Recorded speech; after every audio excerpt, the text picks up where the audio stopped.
Hi everyone, welcome back to our journey through music and art from 1900 to 1940. Today we're still in the 1920s and we're going to be talking about Dada. That's D-A-D-A. So Dada was an art movement from the European art scene in the early 20s. It was avant-garde, which means unconventional. It kind of fits in with the idea of being abstract. And Dadaism, as they call it, was developed as a reaction to World War One. Now, during this time, the gap between the wealthy and the poor in the world was becoming really, really obvious. And the Dada movement consisted, or was made up of artists who rejected the logic, the reason, and the style of the modern capitalist or what we see as capitalism now, style of society, and instead expressing nonsense, irrationality, and anti-wealthy and powerful protest in their works. Now, the thing with Dada is it spread across a lot of different mediums. A lot like futurism, Dada artworks were not really contained to a specific medium. They were found everywhere. So Dadaist artists expressed their unhappiness towards violence, war, and nationalism, and really kept to radical left-wing and far-left politics that kind of stuck with a lot of their work, although that wasn't the main message behind it. That was just kind of like a subsection of some of the work. The main thing with Dadaism is that it defies a lot of logic and reason and modern looks of what was popular at the time. So Dadaism was a lot of kind of going with whatever the opposite of whatever popular was present at the time. So if, movie theaters were really popular, a lot of Dadaist works would be through books or through art galleries. Say if literature or books were really popular back then they would have gone to movies. Whatever was outside of the norm, outside of popularity. I guess you could call them the first hipsters, the first modern day hipsters. A lot of it is contained to just a particular ideology, a way of thinking, and there aren't a lot of specific Dadaist artists that really stand out, as a lot of them just have singular or just one or two pieces. So our project for today, we are going to parody or reference in a funny way something that you think is too stuffy or taken too seriously. So that could be a song, a dance, even a food, really anything you can think of. And so the beauty behind Dada, especially for people learning it, is that it can be expressed in any way you can imagine. There's really nothing that limits you from parodying anything in any way, as long as you're still getting your message across. So for the toolkit, you're just going to need notebook paper for ideas and pencils or crayons. Those aren't really necessary, that's just if you want them.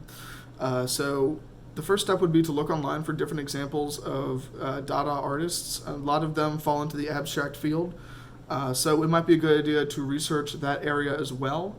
The second step would be to figure out what medium, what kind of object or performance they use to show their work. So what the intended message is behind their artwork, what the process is that they go through before they create the work, and to find out how these artists come up with such imaginative and really unique works of art. Like, how do they do it?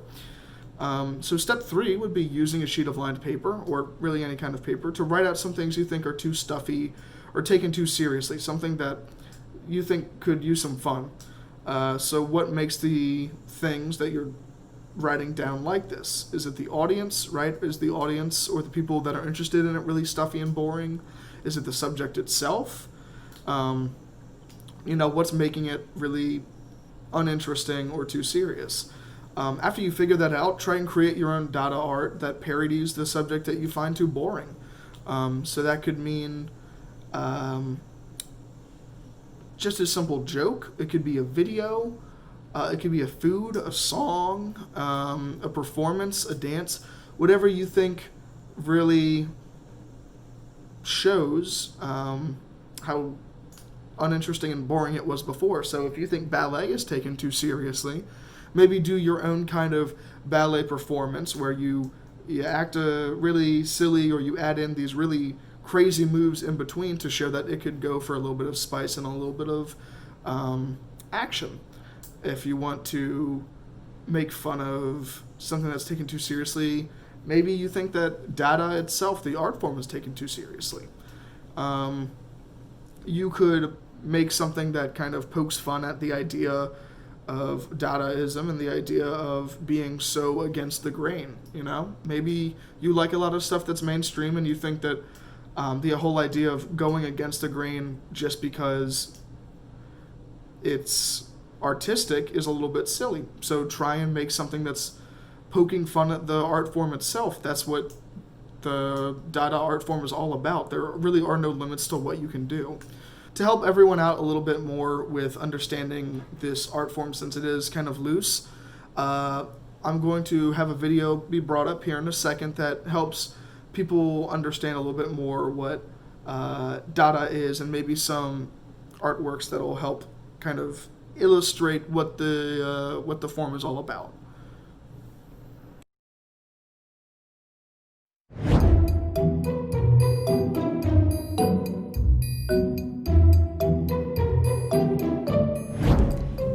The First World War was one of the most destructive wars in our history.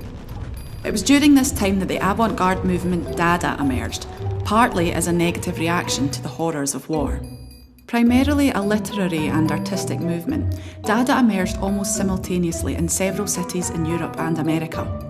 It was in Zurich's Cabaret Voltaire Club in 1916 that the movement was first founded by Hugo Ball and Emmy Hennings, with other members including German-French sculptor Hans Arp and Tristan Tzara, a French-Romanian avant-garde poet. In New York, Marcel Duchamp and Francis Picabia, who were most associated with Dadaist ideas of anti-art, revolutionised ideas of what constituted an artwork, with Duchamp famously coining the term ready-made to describe his found object art, which transformed the conventions of visual art. French-born Picabia, a highly versatile artist, worked using a number of styles throughout his life. He experimented with Impressionism and Cubism, but it was for his work with the New York Dada group that he became most noted.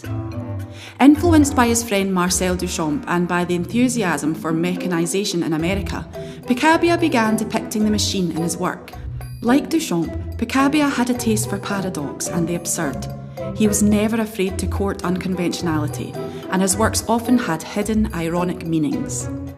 So for resources and visual aids, I will include an article from MoMA.org talking about Dada, as well as a link from the Smithsonian that talks about Dada in an article. Anything that we show on screen will, of course, be included at the bottom of the lesson plan for a link for people to use. And if you want to record or share anything that you've drawn or done for this lesson plan, be sure to send it to ArtSphere using hashtag LoveArtSphereInc. And that concludes our lesson for today. I hope everybody had a good time. I hope everybody had an easy time understanding this concept. It is very loose, so if there are any further questions about it, be sure to refer to those other articles and videos that I will have linked, and I hope to see you all in the next one.